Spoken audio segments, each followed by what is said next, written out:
regular meeting for Monday, May 17th. And we'll, first item, we will move into an executive session. And I'll need a motion to go in.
Yes. Newberry. Yes. Regalado. Yes. Peters. Yes. Wright. Yes. Willis. Yes. Salee. Yes. Next item under action item, discussion and action on the fiscal year 2021 appropriations.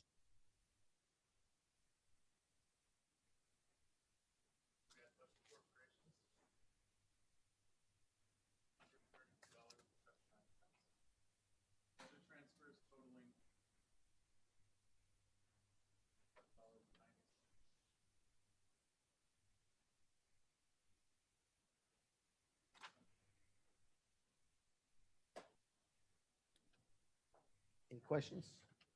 Move to approve. Second. Fothergill. Yes. Keith. Yes. Newberry. Regalado. Yes. Peters. Yes. Wright. Yes. Willis. Yes. Salee. Yes. Next item, discussion and possible action on the fiscal year 2021, 2022 budget. Who would like to begin? Miyuki? Yes, please. Thank you. Just last fiscal meeting,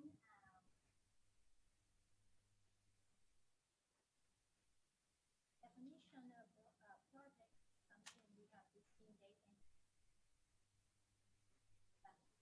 item called project should be budgeted, so find up this with us.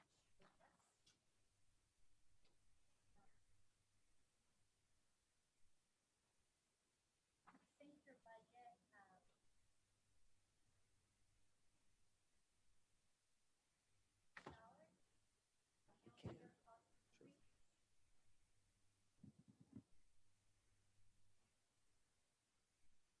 Hey, Miyuki, you mind using the microphone since we're on YouTube? You have to turn it on, Dan. It was on. It's an IT thing. That's payback. Yes, thank you. I know. It's supposed to be on. Oh. You could do that. How about the wireless? It worked earlier today, Dan. It's okay. Just speak loud. Bet that- Ooh, Test, test. very good. Very good. We'll get there. Hmm, Oh, all right. Okay, Thank you, Brian. that's why I did. it. Thank Thanks for you. telling us. Okay, so fiscal year expenditure budget is started out with $81,875,786. I'm sorry, I don't have that information. There's a three target overrun. One was for the healthcare cost increase, and there's two other item has been approved by the budget board for the target overrun. So adjusted expenditure budget currently is $82,725,970. We have a new target overrun request of $5,532,606. That's on your new target overrun sheet. So if you happen to approve all the requested target overrun, we still have a balance left at $7,329,111, which is 172% more than fiscal year 21 ending balance forecast. Okay. Thank you. All right. Well, we can Go down the list. start down the list for discussion and possible action on some of these items. Hey, before we start, Mr. Chairman, do you mind, our project items that were added, including the asbestos removal, building automation, and mold remediation? Stephen or Miyuki or someone, can you tell us how much is sitting in those projects right now, since not everyone was here? So basically, if we were to approve a certain amount for these for next year, the money that's sitting there today would likely roll back into the general fund, correct? As of the end of April, the contract for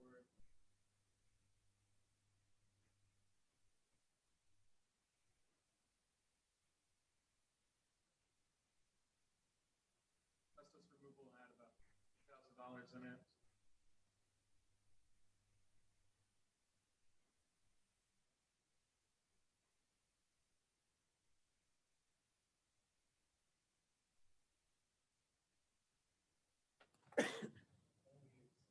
Others in the general fund that Thanks. How much was in the asbestos? 52,000. I just wanted us to have that before we get into those. Sure. Okay. Pardon? Admin services? Admin services is up. Wait, before we go to that item question on this one. Okay. So building ops, do we know where all this asbestos and mold, we have all identified, know where we're going to go, what buildings it's in?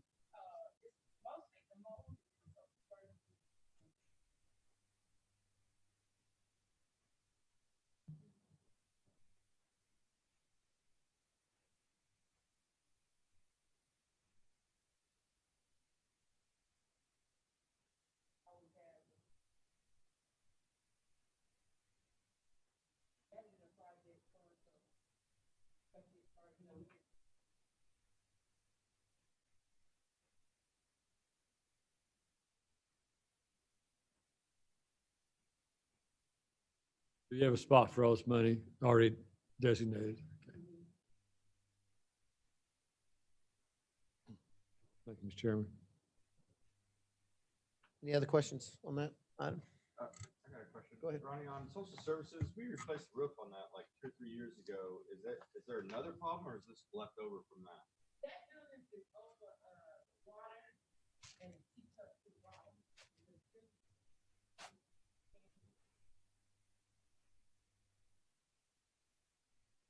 We'll put it on stilts. Last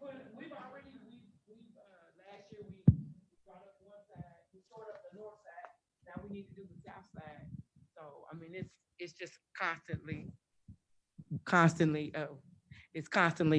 falling in. And it, like I said, it's sitting on the river, so it seeps that water up through the top, through the floor. Usually that's what we've been doing. We had a wall.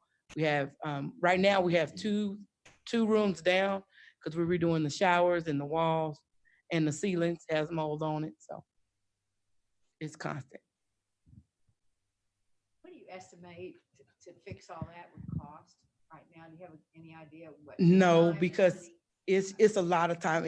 We try not to do it all at once because I'd be up here begging. I mean, last year or the year before last, I asked for 300,000 in the mold fund just to get a couple of rooms. So it depends on what's going on because we have to replace tile. Fortunately, we have the staff to do the molding. The shower and the sheetrock, but then you have tile and then everything else. So it's a lot of time, and then of course that means the rooms are down. So then we get a lot of when the room's gonna be back up. So. Thank you, Ronnie. All right, first up is admin services.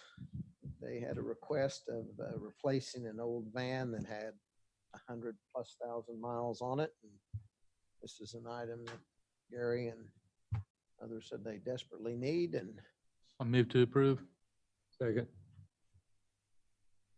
Fothergill, Yes. Keith, Yes. Newberry. Yes. Regalado, Yes. Peters. Yes. Wright. Yes. Willis. Yeah. Salee. yes. And then the next, 4 items with building operations that we just began to discuss.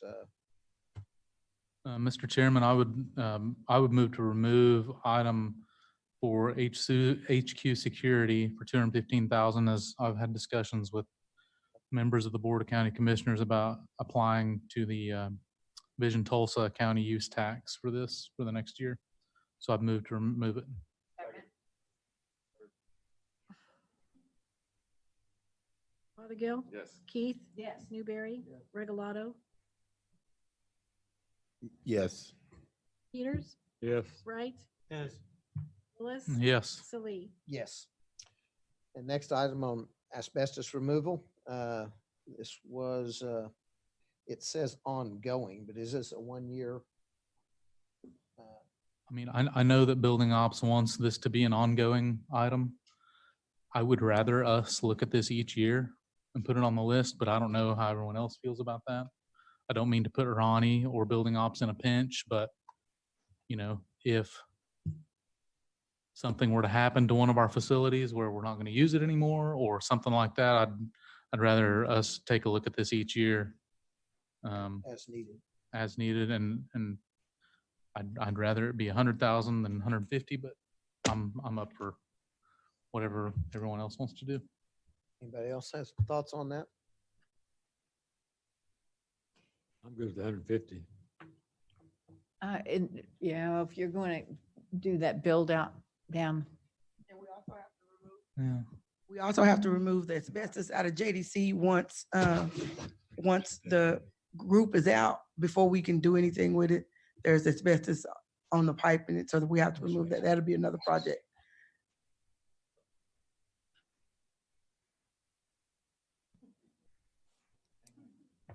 I might as well hold on. it sounds like you're going to need it. Yep. I can come back and ask later though. I'll just ask for more then. And do we want to take these one by one? Yes. Okay. Yep. Yeah. Well, I would move to approve the 150,000 for Second. asbestos. Fothergill. Yes. Keith, Yes. Newberry, Yes. Regalado, Yes. Peters, Yes. Wright, Yes. Willis, Yes, for 1 year. Salee. Yes, for 1 year. Fair enough, for sure. Next item on the building automation for 150,000. Discussion on that. This looks to me like a 1-year deal. I mean, We can do the 1 year because this is, when we're redoing this Ray Jordan building, all the VAVs are out of date. And so we need to replace all of that to make the air conditioning system. Because we've already had, we just have Stava in there now, and we've already had issues with the air conditioning not working for them. They walk to the courthouse side, and it doesn't communicate with the old system. So we updated the system on the 9th floor, and since we updated the system, we need to update the air conditioning also. Terry, you think this is a potential for a ARPA funding on this building automation? HVAC systems. HVAC.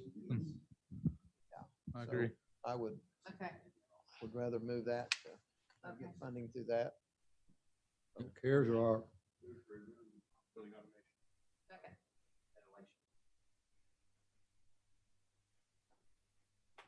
Fothergill, Yes. Keith, Yes. Newberry, Regalado, Yes. Peters, Yes. Wright, Yes. Willis, Yes. Salee. Yes. And then lastly, on building operations, mold and remediation and repair for 100,000. We'll go over that again, Ronnie. Okay. All right, How room much mold? 24 and 20 and night 17 all have mold in them right now, and we have to remove it. I mean, I don't know what else to say.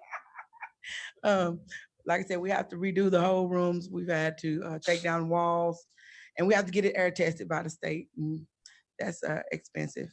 And then Say which rooms again? I'm sorry. 20, 22, and 17, What building? social services. That I know of now, yes. Because we've also had it in the district attorney's office. 100,000. For 1 year. Is that for 1 year? Yes. Man, I love you guys. Fothergill. Yes. Keith, Yes. Newberry, Regalado, Yes. Peters, Yes. Wright, Yes. Willis, Yes. Salee. Yes.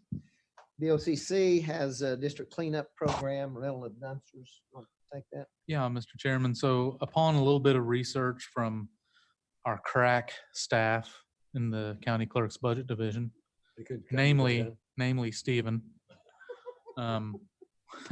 we found that some of the grants the BOCC office has been applying for, or not some of, the grant that the BOCC office has been applying for is available through the Oklahoma Department of Environmental Quality.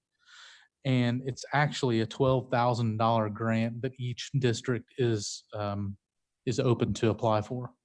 And so I know this is a rare event, but I would suggest we move this amount to $36,000.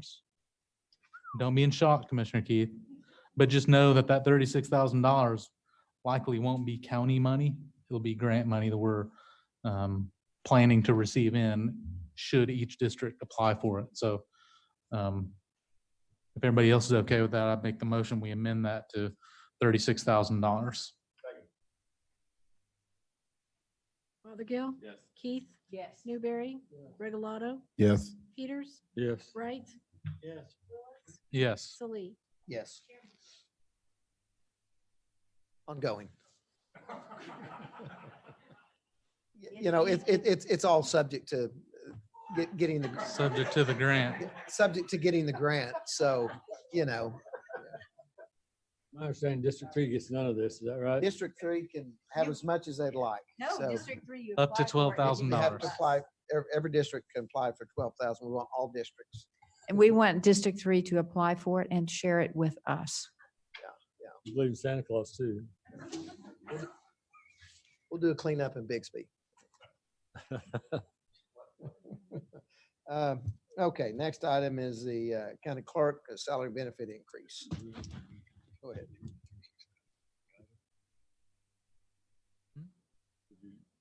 Just move to approve 36,000, but not the item itself, or just as amended? I guess it's amended. Yeah. Okay. Mr. Chairman, so after looking over the guidance from the ARPA program, it appears that we will be able to utilize at least a portion of that to pay for our increased staff costs. So I would like to reduce my ask from 173,380 just to $50,000. It may be possible we don't need that, and if not, we won't spend it. But we do have a significant increase in our activities for staff through all the reporting of CARES, the housing fund, and now what will be ARPA for the next rest of my term. So Second. Has you amended $50,000 for one time? thank you, Mr. Treasurer. Fothergill, Yes. Keith, Yes. Newberry, Regalado, Yes. Peters, Yes. Wright, Yes. Willis, Yes. Salee. Yes. Next item under court services, salary and benefit increase. We have 2 pretrial case manager positions. Move to approve. Second. Fothergill, Yes. Keith, Yes. Newberry, Regalado, Yes. Peters, Yes. Wright, Yes. Willis, Yes. Salee. Yes. Sure, you can pick your jaw up off the floor now. I saw that. If you want. Next item under early settlement, we have mandatory travel, One time. amount of $6,000. Travel training, meeting with judges. So, where is she? Here? Get him wrong. So I just, my question is, how much is the city of Tulsa in for this? Since it's, or the court systems themselves in for it?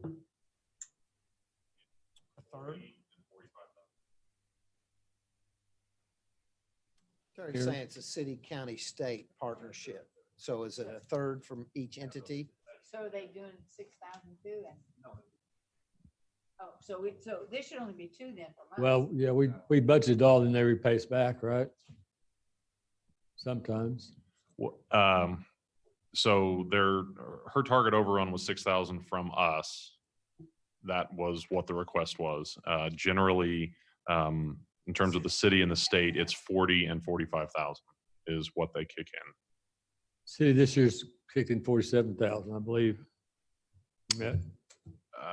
No, I think for FY21, I believe it was 45,000. Right. I'm talking about next year, I'm sorry. Oh, okay. That I did. Yeah. So they up there's 2,000. Okay. In terms of the next year budget entry, we have 45,000. So if the city was going to up it, that was, It's in their budget, okay. approved budget. So that, yeah, but I don't have any hopes the court system coming up with money to help the court system. leave this at 6? I think, I get, yeah, I mean, I would move to approve. second, Fothergill. Yes. Keith. Yes. Newberry. Regalado. Yes. Peters. yes. Wright. Yes. Willis. Yes. Salee. Yes. Yeah, me too. Next item is under engineering. Mr. Alex in here? Can you text that- Alex? Yeah, well, Doesn't matter. no, visit with Alex on all these, and it kicked around the potential of using some CARES funding that will be moved to the budget board at some point in time. And instead of, engineering has not had, it is in great need of this equipment and has not had any influx of equipment like this in decade. I don't, you tell me, budget board, I don't, for a long, long time. And basic equipment that they desperately need. And if we move this to CARES, we can get it ordered now, and hopefully we'll get it soon rather than wait to July and then maybe get it after the season, because a lot of these will be back ordered. Do we And need to move to remove? yes, So move. Second. Well, excuse me. We're getting ready to vote. I'd just like to amend the motion to include if we get any, if a future infrastructure package passes, we absolutely. can replace this money with the money from the infrastructure package. Okay. Yeah. I accept your friendly amendment. Second. Fothergill. Yes. Keith. Yes. Newberry. No. Regalado. Yes. Peters. Yes. Wright. Yes. Willis. Yes. Salee. Yes. Human Resources have several items, a total of 14,207 for a lot of online testing, drug testing, and then online database for OSHA information for their laptops and telephones and all that other stuff. So, Approval.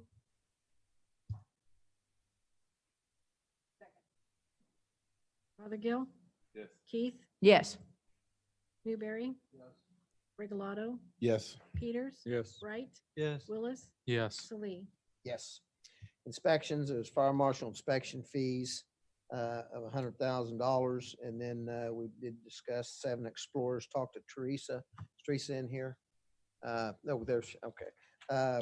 Talked about reducing the ask to 70,000 to get 2 vehicles now and get on a program to where we can add 2 every year. And if we're lucky enough to find some interim automobiles or vehicles to supplement on a used basis, that we can do that as well. Mr. Chairman, I had a discussion with Aaron in his office, and he estimates at a minimum that the inspection fees this year will bring in about $800,000 to the county.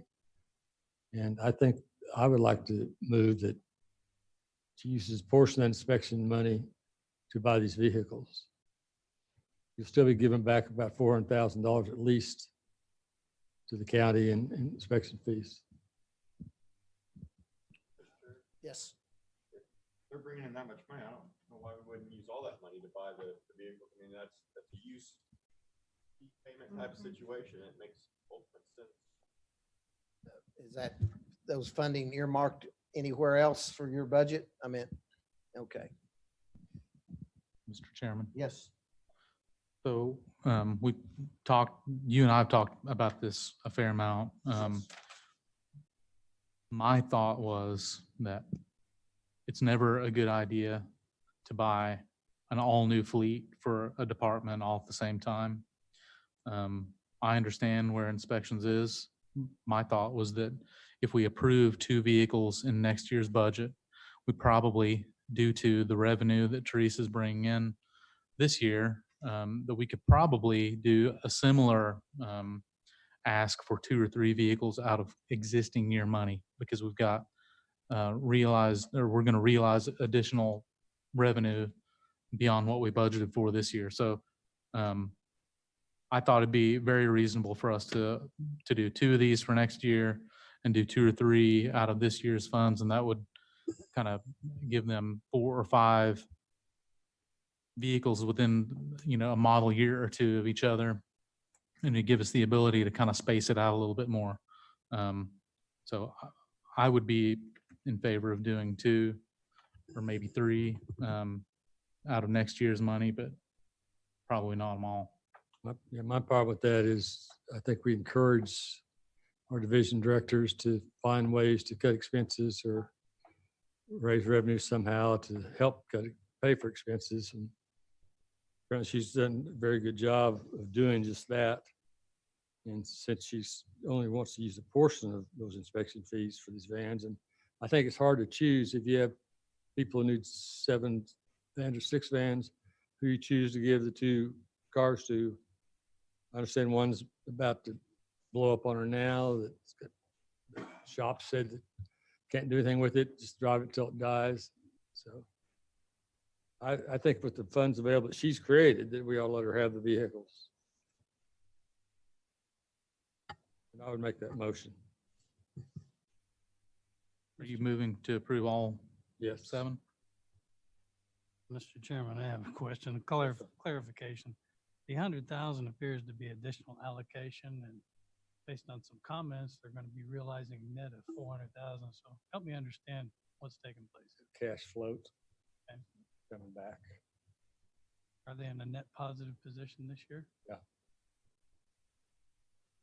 Aaron, how much this year that they say inspection fees will bring in? The last time Doing a good job, Dan. I believe when we checked the actuals, the revenue for the inspections and fees was 1.1 million This year. this fiscal year. And the anticipated expenses through the end of the year, could you get an idea roughly what they're anticipated to finish the year with? We can, just a moment.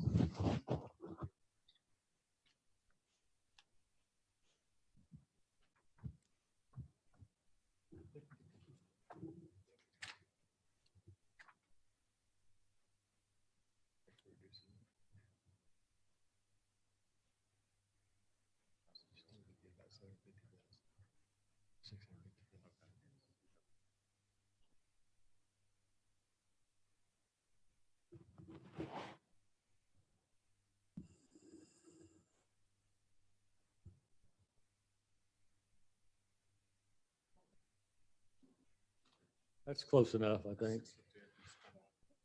Looks, this point of the year, at the end of April, it was 658,000. Another couple months of that.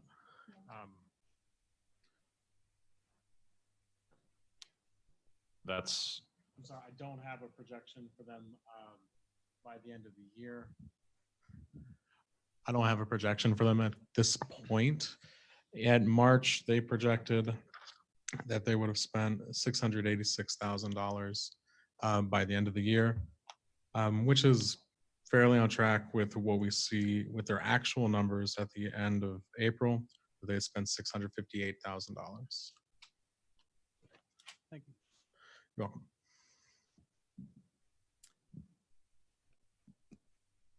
All right. So Have a There's my motion. motion.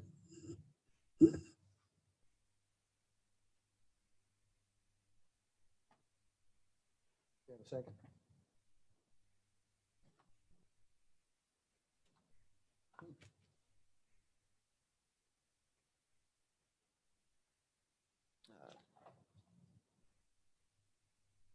Further discussion on this?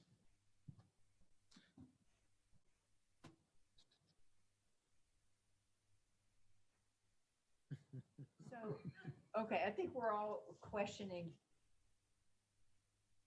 just giving them 2 vehicles now, they can buy the rest. It looks to me like fairly short order. Commissioner, Yes.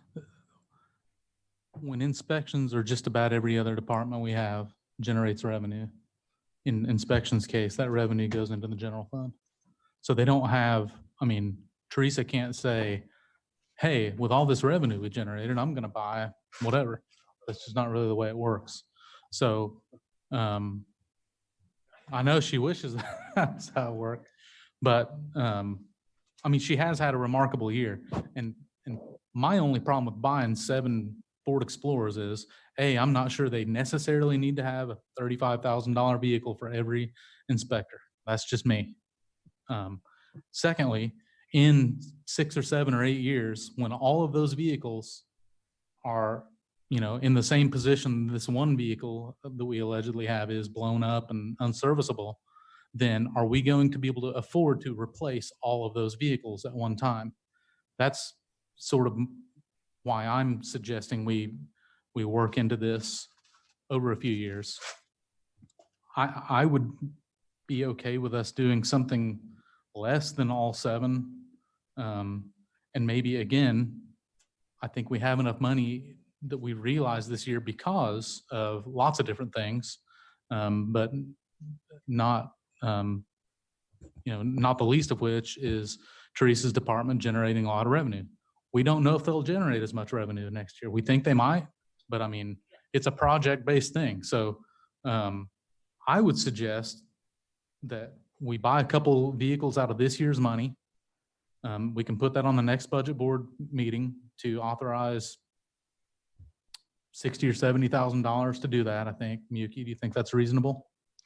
And then, and then I'm talking about this fiscal year we're in now, 2021, and then we could buy a few more out of next year's money, which again would give us a little bit of a change in the model year. We had a couple 2021s, and they start getting mileage on them, as soon as we can get them in July or something like that. And then by the fall time, we could order some more. Providing your revenue streams. Well, no, we're going to budget it. I mean, we're going to budget a certain number that we're going to buy next year. It'll be regardless of the revenue stream because we'll put it in the budget to do that. But I'm not sure what the magic number is for everyone. I'm comfortable with doing 2 this year and let's just say 3 next year. And if we were to do that, then we were taking the $35,000 deal, it'd be $105,000 for next year. But I'd be willing to make the motion that we approve $205,000 in overruns. That would include the $100,000 for the fire and marshal inspection and $105,000 for vehicles. Second. Go ahead. Fothergill, Yes. Keith, Yes. Newberry. Regalado, Yes. Peters, Yes. Wright, Yes. Willis, Yes. Salee. Yes. Next item is IT. Their total ask is $223,000.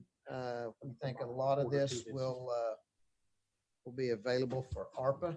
I think, Michael, on that. we Yes, talked- sir. Yeah, go ahead. So I had a discussion with Dan Pease earlier about these projects, and there were several that, that are just, that we're on the hook for no matter what. And some of them deal with the phone system and others. What I found is there's at least 45,496.85 that we could pull out and without question send to ARPA. But there'd be 177,583.89 that some of them we know we can't, and some of them we probably can't. So I'd make the motion that we approve 177,583.89 of IT's overrun requests.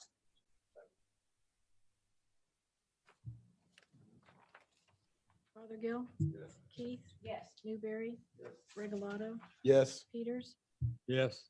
Wright, Yes. Willis, Yes. Salee. Yes. Next item will be the public defender, new parks uniforms. Sorry. Move approval. Bids.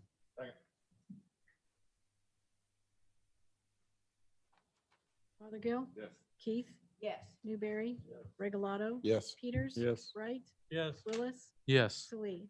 Yes. Public defender, the first 2 items have been declined, but I believe, yeah. And then the last one for discussion is the new furniture for the office space for $50,000.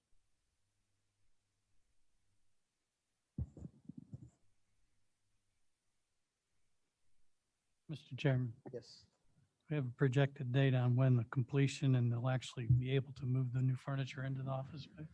I think we do, Vicky. So as you all know, I've been heavily involved in doing the restacking of the Ray Jordan building, which the very first tenant would be the public defender. So in that process, they'll be taking over the third floor, including John Fothergill's old area and the BOCC's old area. So they're moving from 22,000 square feet to 14,000 square feet. So if you can envision where the commissioner's offices were and their assistants, that will now be an office for 3 people. So a lot of the furniture that they have isn't going to fit in those spaces. So I would defend some of their need to purchase furniture for that very reason.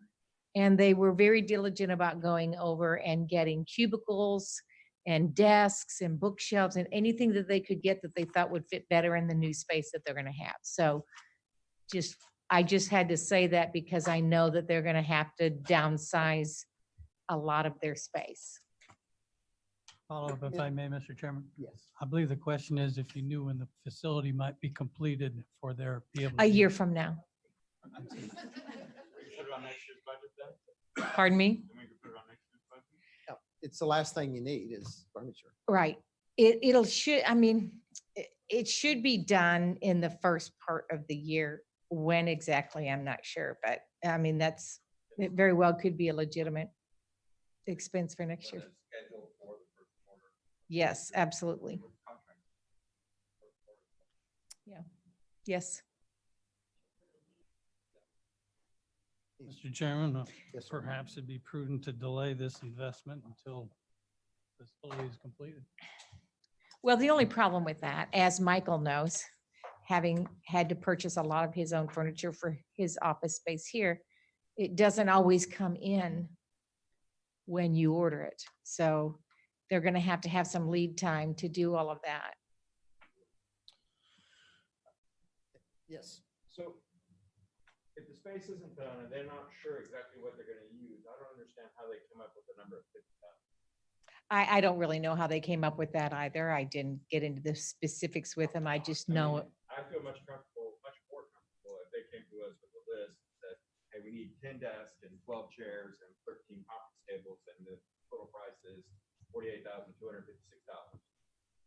But yes, because if we gave them $50,000, I guarantee they're gonna spend everything. yeah, honestly, I don't know if they have that list. They very well could. I don't know the answer to that. Well, one thing we could do is we could, if we wanted to, kind of give them a guarantee that we want to help them, if that's what we want to do, then we do. Then we could put $50,000 in a project for next year that would, lapse, and they would have to come to us with that list. Mr. Treasurer, I think that's a good idea. And then we could vote to approve or decline the list that they're going to use the up to $50,000 on. I'll let you do it. What you just did. I make a motion that we put up to $50,000 in a project fund to help cover the expense, and then public defender can come to us with their list, and it will be available. Very well done. Thank you. Fothergill. Yes. Keith, Yes. Newberry, Yes. Regalado, Yes. Peters, Yes. Yes. Willis. Yes. Salee. Yes. Next item, River Parks, General Operating Fund, their ask is 28,700. Did confirm that the city of Tulsa, I believe, not unless it's changed, is going to cut their budget for River Parks to 3%. But this is in addition to our budget. I don't believe we're cutting our budget to River Parks. But, Mr. Chairman, I believe that all of this is due to the fact that the city of Tulsa changed their pension or increased their pension. And so by proving this, are we really proving city of Tulsa increased pensions and us paying for it? I understand, but yes. No, what did you say? Well, The city of Tulsa increased the amount that folks have to put into their pension plan. So what they're doing is asking us to pay a part of that increase that's River Parks is experiencing for, they're reducing other budgets to afford, compensate for the pension. And, you know, by us increasing that, one would believe that we're assisting in that, so. Understand. Any other comments on this? I know we, Move to decline. second, Seconded. Peters? Fothergill. Yes. Keith.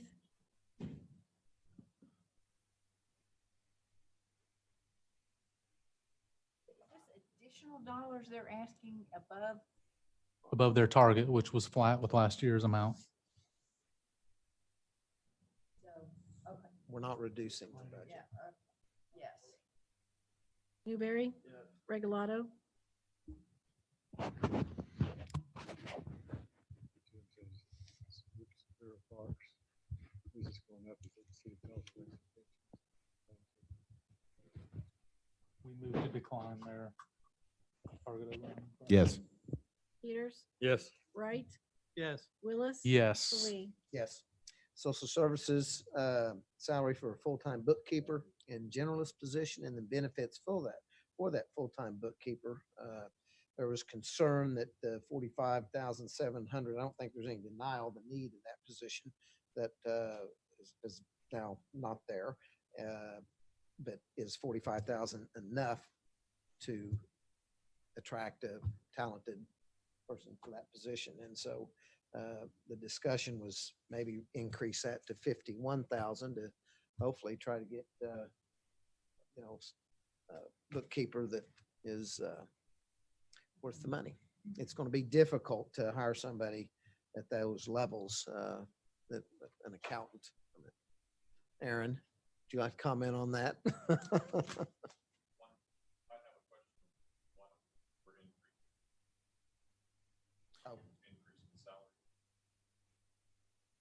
Well, I would assume it would need to be a blend of both benefits probably and salary, I would assume, but. Add up to 51.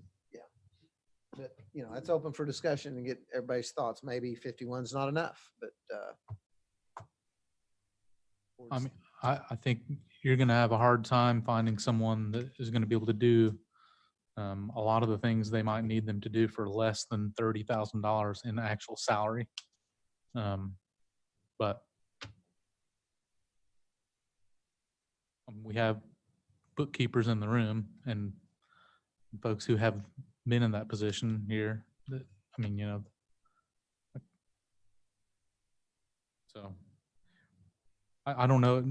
We don't really have a good way today of telling you exactly what a $31,000 a year bookkeeper is going to cost in terms of benefits, because it depends on if the person needs family medical coverage or single medical coverage or what all they might. What's the ballpark average on benefits versus salary?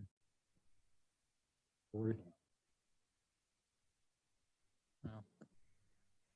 About 60-40.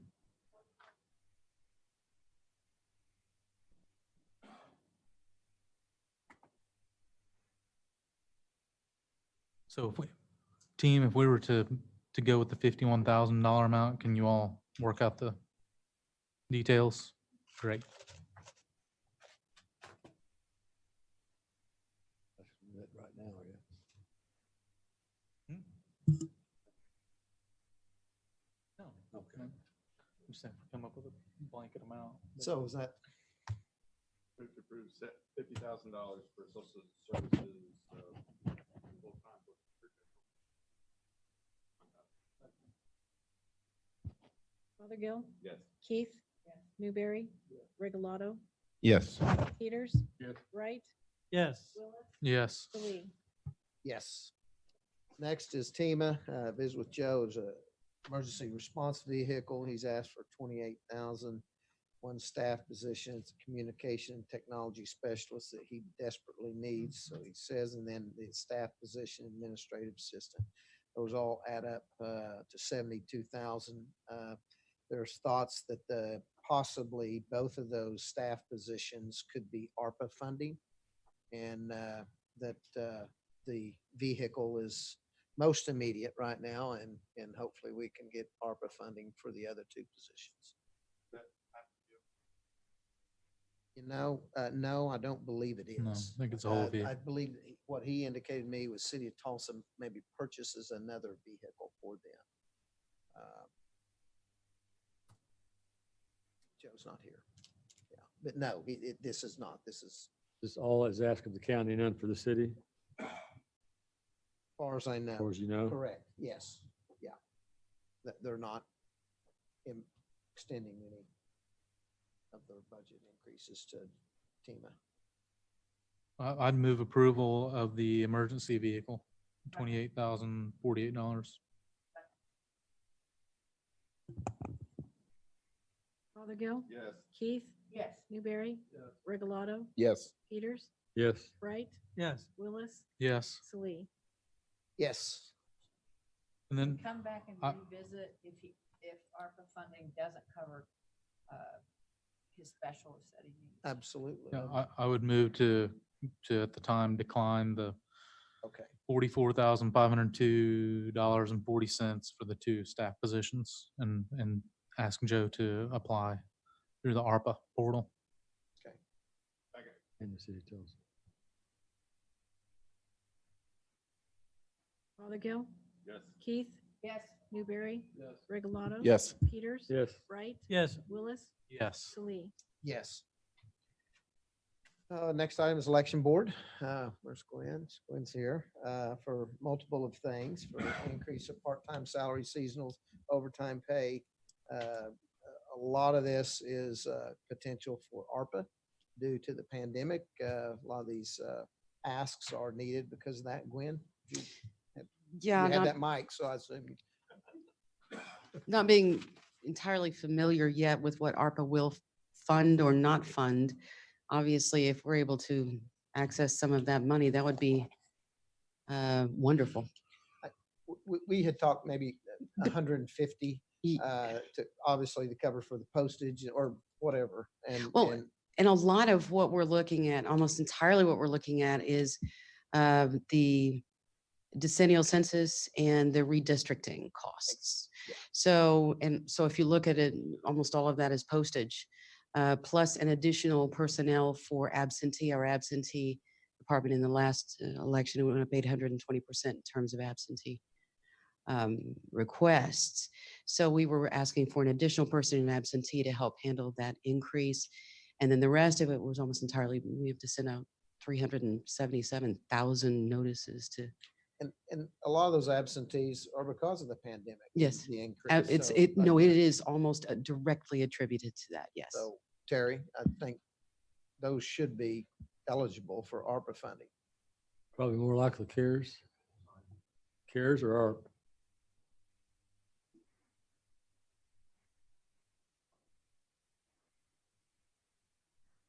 Yeah.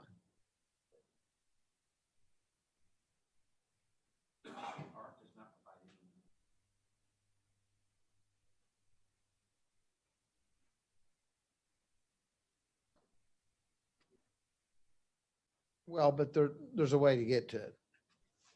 Yeah. Or potentially CARES. Think for all of it, or do we do just? Well, All depending on.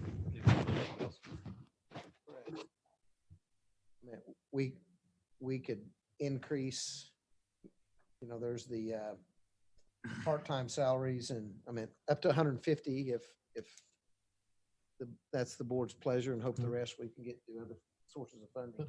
It sounds to me like regardless of the pandemic. Yeah. We got to do the census related Yeah. items, which is Yeah. a big chunk of this. I mean, Over 100, yeah. is, 100, at least $150,000 worth. And then the Postage is going up for sure. labor associated with getting those mailed out. Yeah. And we'll have a very short time to be able to do that. So unfortunately, we can't spread it out over several months. I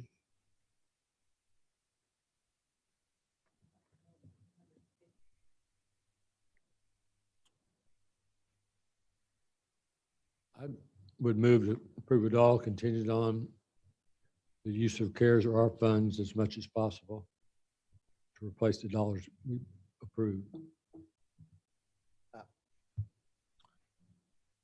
How much of this do you think you'll need to spend in the next 60, 90 days? The majority of those mail costs will be spent in the month of December Okay. because we have to have the mail outs legally 30 days before an election. So you'll look at a lot of those mail outs going in December. We're still waiting to get the final delineations, as you know.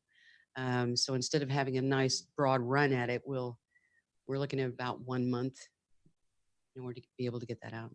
December 1st of January. So we'll have time to explore. Yeah. Ways through ARPA and I'll second the motion. Yeah. Fothergill. Keith, Yes. Newberry. Regalado, Yes. Peters, Yes. Wright, Yes. Willis, Yes. Khalid. yes. Next item is the Sheriff's Department. We've got operations for the 911. I believe everybody understands the situation there. So it's already been approved and budgeted. And then the payroll benefit increase is something new of 630,000. And Chairman, yes, Sheriff. I've handed out what that request would be. And it's north of that. Okay. Per previous conversations, obviously, it was an estimate between 750 and 9, and the actual rate would be 800 as it's broken down in front of you.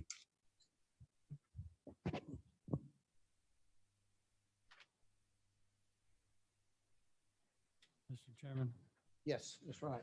the question would be roughly how many personnel are covered by this figure? So obviously the current figures, but what we've done is put in this request as if we were at full staff, because that's where we would intend on, well, no, that would be for the, I'm sorry. Employees covered in the general fund. Correct. And then we have 11 full-time dispatchers currently with 4 full-time vacancies, but that wouldn't affect them. So 11 and 111. Follow up if I may, Mr. Chairman. I feel compelled to preface my comment with a statement that, you know, Sheriff, I've been very supportive of your efforts, but I'm curious how much the jail population may be off because no longer accepting the inmates from the Native American population and also the reduced level of detention that the federal government seems to be imposing upon counties across the country. Basically the jail head count, if it's off significantly because of the reduced Native American population and the reluctance of the federal government to retain those individuals formerly held by ICE. No, that was a very small population. We still hover around 1,300 inmates, but that's not where the issue lies. It's the lack of detention officers that are leaving at an alarming rate, and then the recruitment efforts has also taken a very strong downward turn. Sheriff, it's not just your detention officers, it's your deputies as well. So let me put everything into perspective. So I think it'll give you a clear understanding of what that page says. We are going through, and law enforcement in Tulsa County is not unique to it. For a couple of reasons, we've seen retention and recruiting take a drastic turn for the worse. Currently, as many of you know, people can make just as much money staying home as they can going to work. Now, add on top of that, the negative rhetoric surrounding law enforcement in today's world, we literally have had detention and deputies leave because of that very fact. Now, again, we're not unique. Every law enforcement agency in Oklahoma and in the country, for that matter, are having the same issues. But to narrow that focus to Northeast Oklahoma, I've spoken with every sheriff and chief of police, and they are given the same spiel that I'm giving ready to get you, with the exception of one, and that's Broken Arrow, and that's because they get paid very well. If we are not the only ones that are trying to implement a plan right now so that we can slow the bleed, if you will, but so is every other department and sheriff's office in Northeast Oklahoma. And if we're going to remain even close to being competitive, there's no other option than to make this commitment to public safety. If not, we will have to start pulling back services in a variety of different ways. And we've already done that to a certain extent, but we can't afford to do that continuously. We believe that with this, and we've looked, we can be competitive. And in fact, with some additional things, maybe with ARP that has law enforcement included, I truly believe that not only can we slow the bleed, but I think we can get ahead of the game and survive this critical time period, which I believe will be about 2 to 3 years until people start needing to come back to work again. Sheriff, on this, so we've got it $630,000 down here. Is that the amount you're still seeking, or is it? No, 800. that was, again, that was an original deal without going through the numbers. The 800 would cover what you see with the general fund, support personnel, and 911 dispatchers, with the additional 50,000 to provide a shift differential for those dispatchers. You're up to 800,000, right? I'm sorry? You're up to 800,000. 800. So 630. Yes. Okay.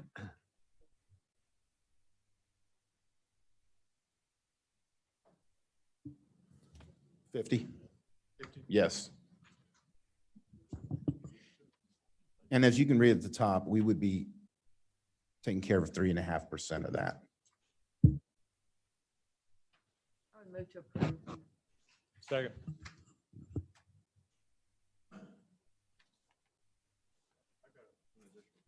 Yes. On the sheet, it says certified deputies only. So does this cover detention at all? Yes. Yes. So, well, the jail side's different.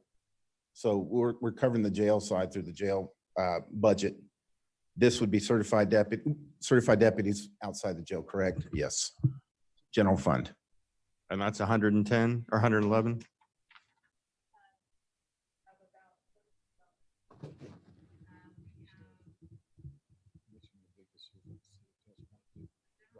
College deal. Deputies, about general fund. Yeah. Sorry, about 100 deputies, 9,500 deputies in general fund. 95? I'd have to go get a list.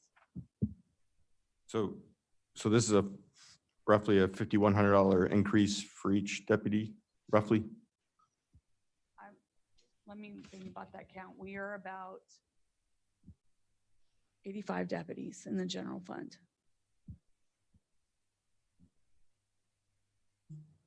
Sheriff, you might And mention your remaining biggest fear was. Support personnel.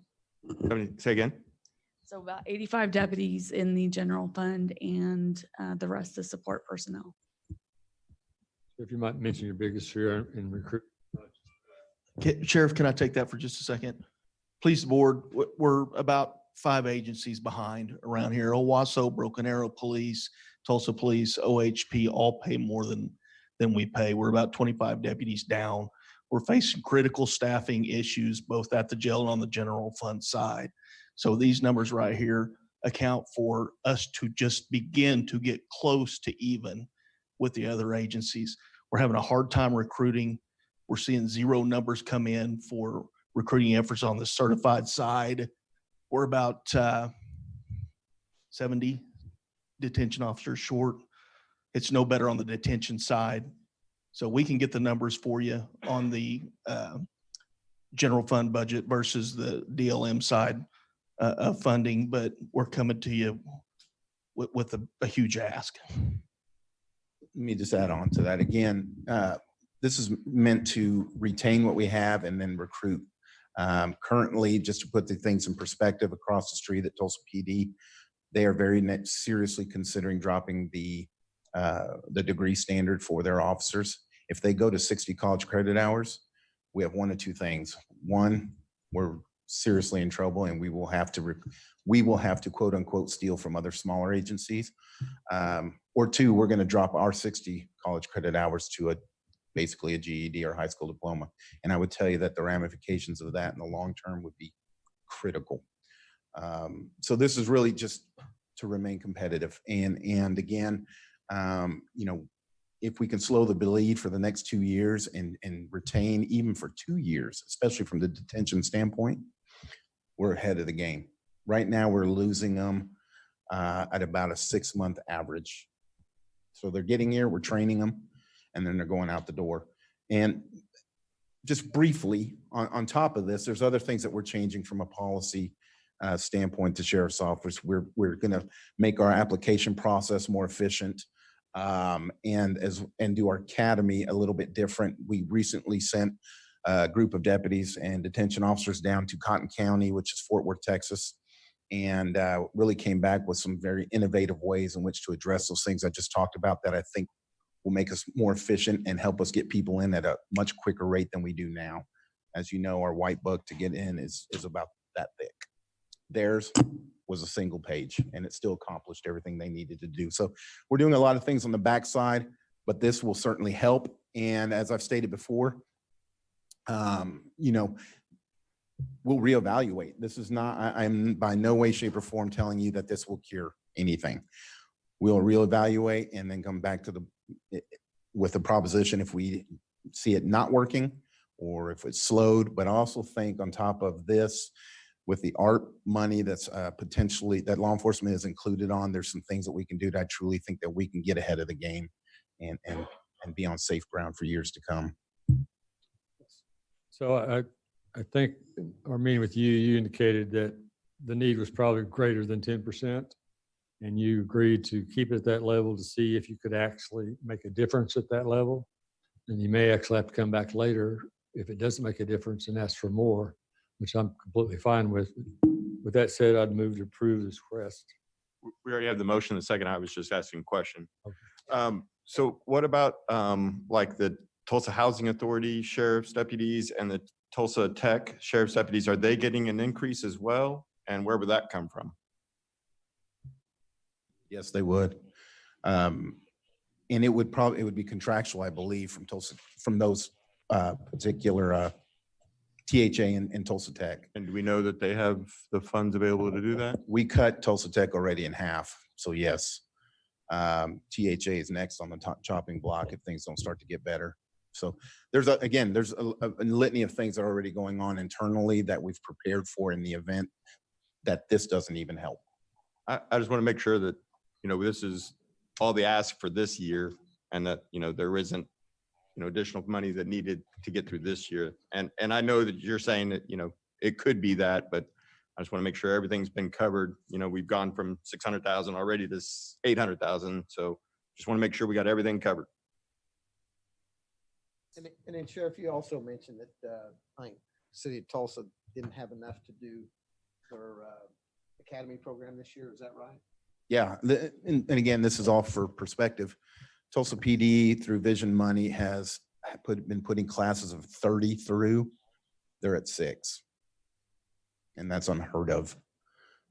And so, again, this is not that unique to Tulsa. It's unfortunately happening, but we have a real opportunity, I think, to again slow the bleed, if not get ahead of the game here. Well, there's a motion and a second. Fothergill? Yes. Keith? Yes. Yes. Regalado? Yes. Peters? Yes. Wright? Yes. Willis? Yes. Salee? Yes. All right. That's all of the budgets. I would, Yes. Mr. Chairman, I would have one more request for consideration. It would be for $400K for vehicles. We have a $680,000 gap to fill for vehicles. I think we have and correct me if I'm wrong, Christina or Brad, 380 of that covered. Additional 400,000 would allow for another 9 vehicles, to which, to points made earlier, would be help us stay ahead of the game from a fleet standpoint and prevent us from having to come back with bigger requests later.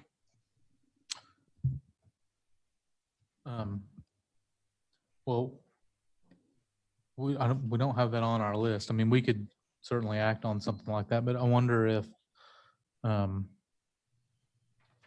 we could look at, again, Muki maybe looking at existing year money, and having a discussion about funding vehicle orders this year for both the sheriff and inspections at next month's budget board meeting.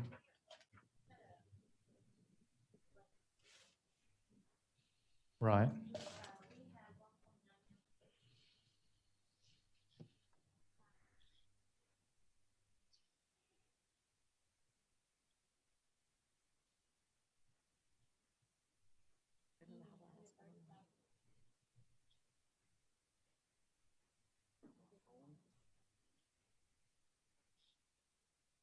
How many typically in a year do we approve new vehicles?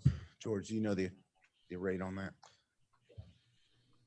I mean, there are vehicles baked into this year's budget in your request, right? So. Right. Just for, please, board, just for us to be, to have our vehicles in compliance with policy requirements, which is under 125,000 miles. It takes about 12 vehicles a year. 12 vehicles a year to purchase and to put out to all the units. And that's jail included, to get our fleet where it's under 125,000 miles per vehicle, which is a safe vehicle. I mean, if it's okay with everyone, I'd maybe share if we could work together with the budget division staff and come up with a good solution for this on next month's agenda. Yes. Well, and certainly we have the option, if once we move the CARES funding back to the budget board, that could be another resource of funding, is through some of the CARES funding. Right. As an option. So anyway, one way or the other. Okay. Yes. If I could just make one sort of final comment on our 22 budget. So we're spending a lot more money this year in target overruns than what we have in quite a few years. It's great that we've built ourselves into a cash position where we have money to spend. But this level may not be sustainable within the next few years. So we're going to have to sharpen our pencils in coming years to figure out, a real set of priorities, because the federal money will dry up one of these days. And anyway, I just want to make sure everyone understands that in some of these areas, like I know we've talked with the sheriff's office about trying to get a better legislative outcome on 911 revenues and some of that sort of stuff. We're going to have to keep working on those things if we're going to keep these expenditure levels where we are. So. And I had one question for the sheriff. Is the deputies at the Family Center for Juvenile Justice Okay, there it is. part of this as well? Yes. Okay, great. Yeah. So increase. All right, Correct. Great.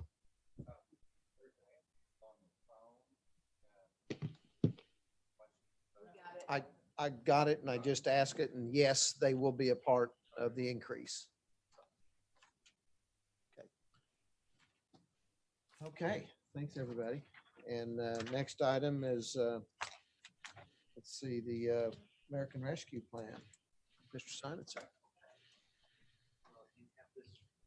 I don't know if we're Just rescued, but hand him. yeah. Everybody got their CARES report in front of them?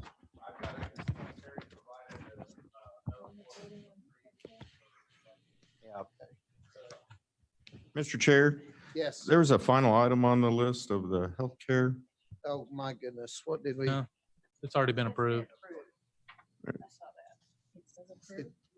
It is?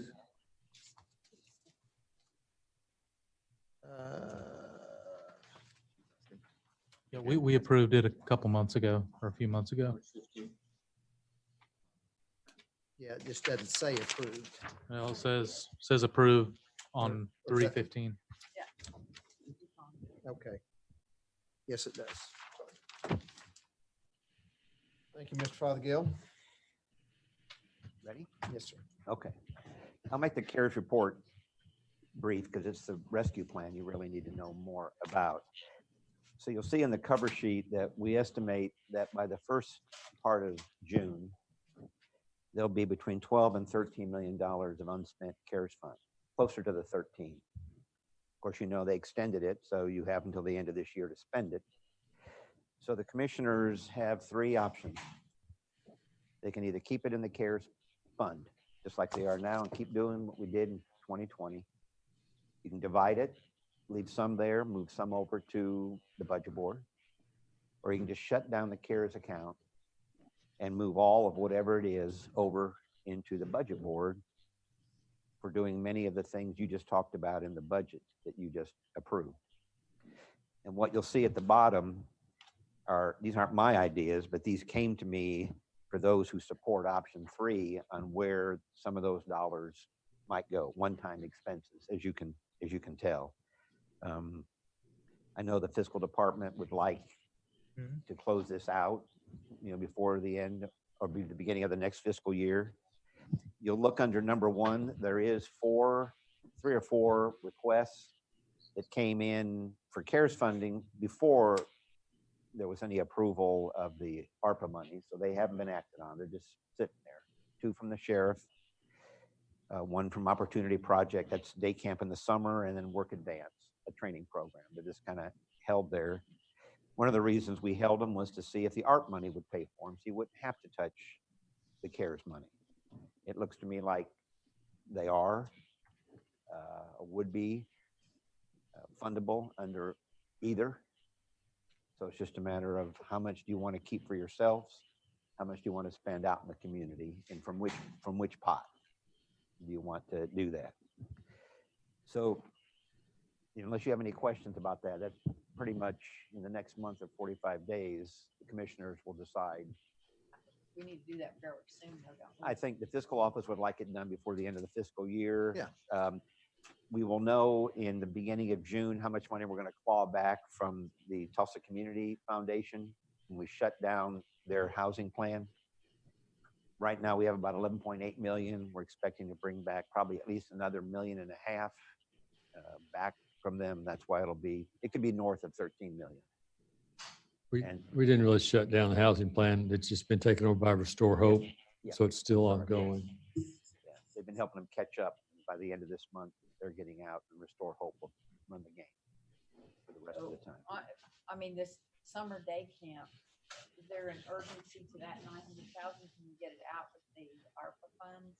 We probably can get it out with the ARPA funds. Okay. Yeah, I mean, I'm leaning towards option 3 if we can take care of these others. I think so. Now, as you know, we haven't gotten the ARPA funds yet. The guidance, which is right here, it's not even guidance anymore. It's called a rule. It's 151 pages. It's effective today. It wasn't effective when we got it. It's effective today. But we don't have the money, so we're going to kind of keep wading through it. So if you look at this sheet, this is the most important part I want to talk to you about, is what the Treasury put out. And if you look at the funding objectives, it's clear from this that where they believe the money should go is out to those still not recovered in the community. Response to the spread of the disease, we get to recover lost revenue. It's a complicated formula we'll talk about in a minute, figuring that out, but you'll see why it's so important that we get that right. Economic stabilization and the public health challenges. If you look at this, this is the one I want you to look at the most, is this page and the buckets. These are the examples of the approved uses of the funds.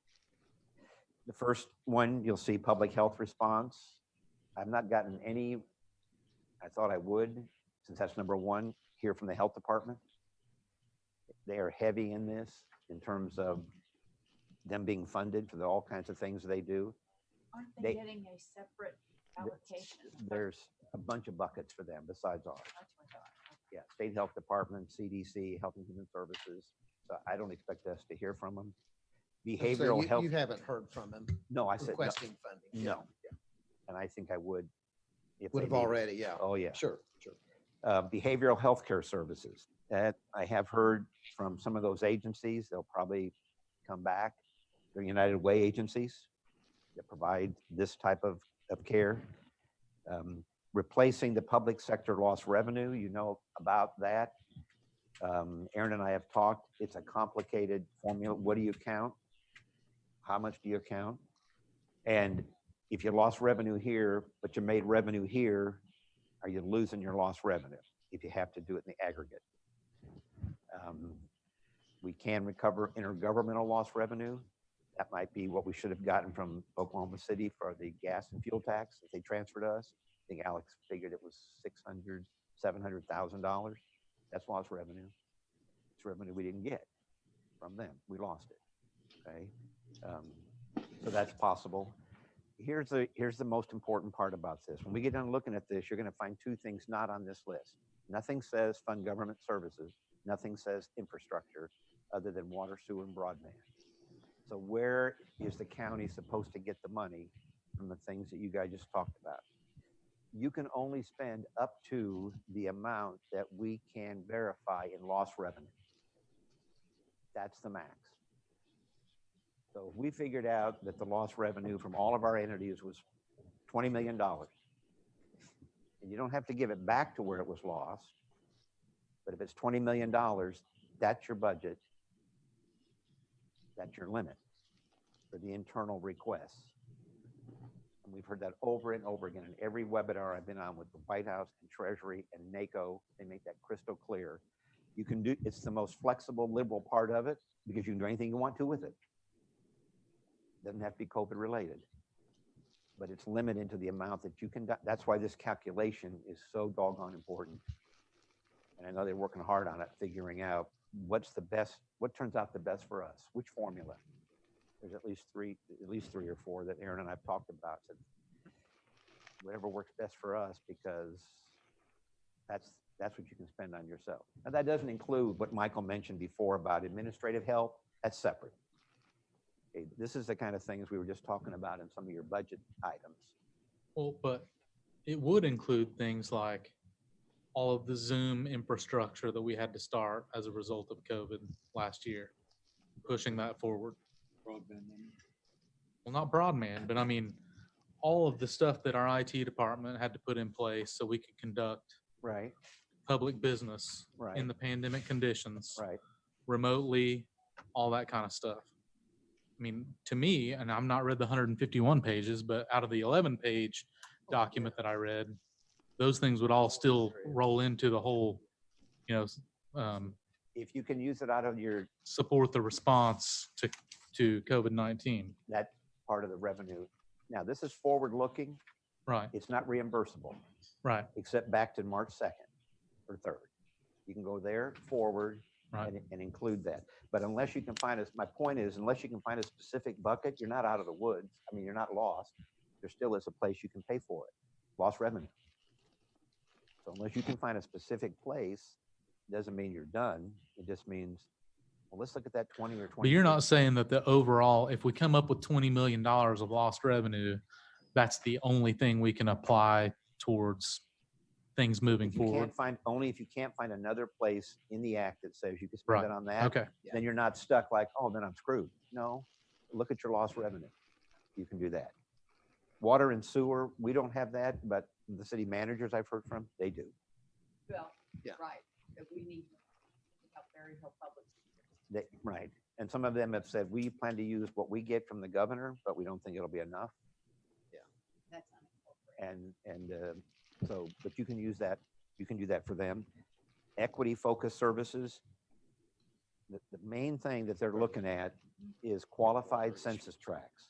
So we're both thinking Turley and Oakhurst. And so, there's so many things we could do to improve that area. Yes. Leonard needs help. Yep. Leonard is District 3, Leonard. Leonard is fine. Big time. Downtown improvements. But this is a huge opportunity for us to It is. fundamentally pick up those communities. It is. And the advantage you have there and in your district is that the preference goes to districts that are in the qualified census tract. The qualified census tract is what HUD says is, here's the tract. Everything in purple is where most of the poverty in the county is. You don't even have to prove, it's presumed they need help. So that's a pretty given. And there are little spot places. Demolition. Yeah, that you can do a lot that. You can address negative economic impacts.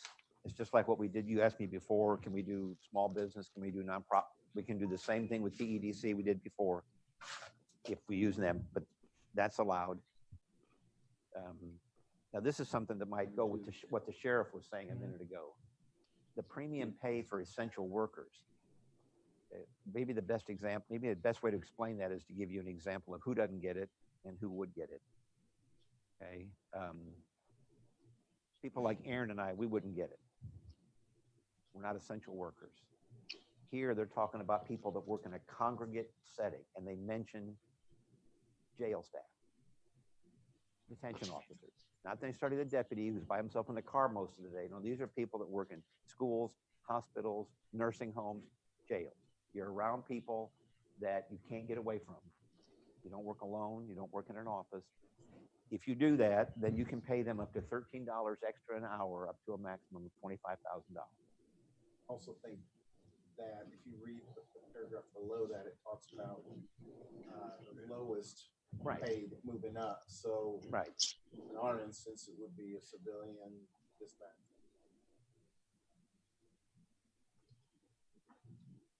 Right. You can do that. Right. Help stabilize. Yes. You have the broadband. We know about that. What's not clear is that this reads broadband to businesses and homes. Well, I think the program that Joe and the IT guys were working on was more broadband to county facilities and maybe nonprofits in the qualified census tract. And we didn't really, it didn't say that. So I've asked for some clarification on, okay, if we're in this zone, does that mean the rules are kind of off? Because the city of Tulsa tried the broadband into the homes, and according to them, it just wasn't that successful. Not that many people took it. Okay. We were looking at Chandler, LaFortune, O'Brien, Health Department up north, all the people in this zone here. So we're going to get clarification. Well, it's not Partnering with Tulsa. I'm sorry. Yes. Partnering with the Oh, city of absolutely. Tulsa. Yeah. And Joe and them, when they're ready, they said they'll come and make a presentation. These funds, one-time funds. So if we do additional salary somewhere, then it falls off after. Well, how actually, does that work? well, you have until December 2024 to spend the funds, and you'll get more next year. So you probably have 3 fiscal years. Okay. They would have to Okay. stay. in order to 2021. get the Okay. fund. You would tie it to employment. Okay. I guess on top of that, Terry, if you know, can you, since that way that you see fit, in other words. So, and here's one, I guess it's easier to just look at this. If we did that, okay, and we did for detention officers, and this conversation, we did $10, okay, premium. But we have a detention officer that is, sick time all the time, or just not there. I don't want to have to give that individual premium pay who's not going to be at work. You see what I'm saying? So can you put a stipulation on that as to like, if we put it on the hourly part of it and we were able to track that, could we dock from that for somebody who's not, coming to work in a consistent manner? The way I read it, you set the policies and the practice for distributing the money, who's eligible, who's not. When it starts, doesn't have to be the 13, just can't be more. Can't be more than 25,000, can be less. And you can probably do it this year, and then you could do it again next year. So you're taking yourself probably 3 fiscal years deep before you have to spend it. And with the capital projects, what's important to remember is that you don't have to spend it by December of 2024. You have to obligate it. You have until 2026 to spend it. So you actually got 5 years to do it. So anyway, that's kind of the overview. What you see on the rest of your packet there is you're going to see all of the folks that have said they're interested. Nope, these aren't applications, these are just inquiries. It started ever since March. And when I would hear one, I would write it down. The first 2 pages came from in-house, and the last 2 pages came from people in the community who heard the same thing, they read the same stories, and they said, can we get part of that, some of that? And you'll see it's quite a list. Now, whether or not they're eligible or not, You ever that's seen that not what before? this says. This just says they're gonna look here for the city. You'll see Berry Hills on here in the schools and all of that. Okay. Very good. Anything else? Yes, sir.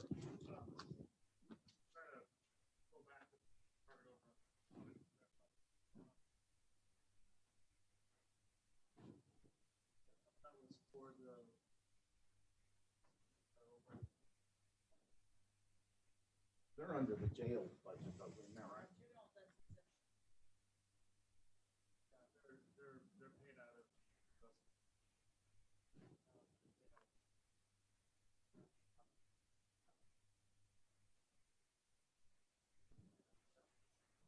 We do partial because I would think they're obviously gonna get the same compensation as everybody else. Now, how we pay that, I guess, is my question. Do the difference off the general? For the jail? Yeah.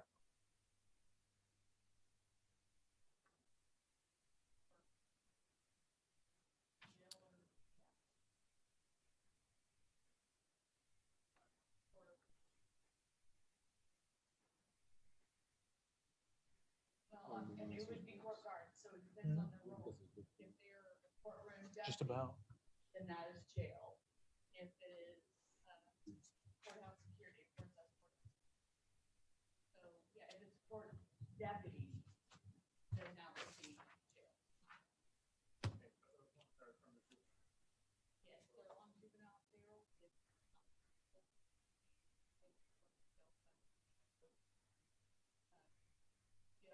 Payroll eligible. So this is for Different. Right, and that's a completely different payroll. There's a good question though, because juvenile, that is just for general fund. okay. Everybody else falls into the jail. Yes, jail. Okay, yeah, so this 800,000 isn't meant for that.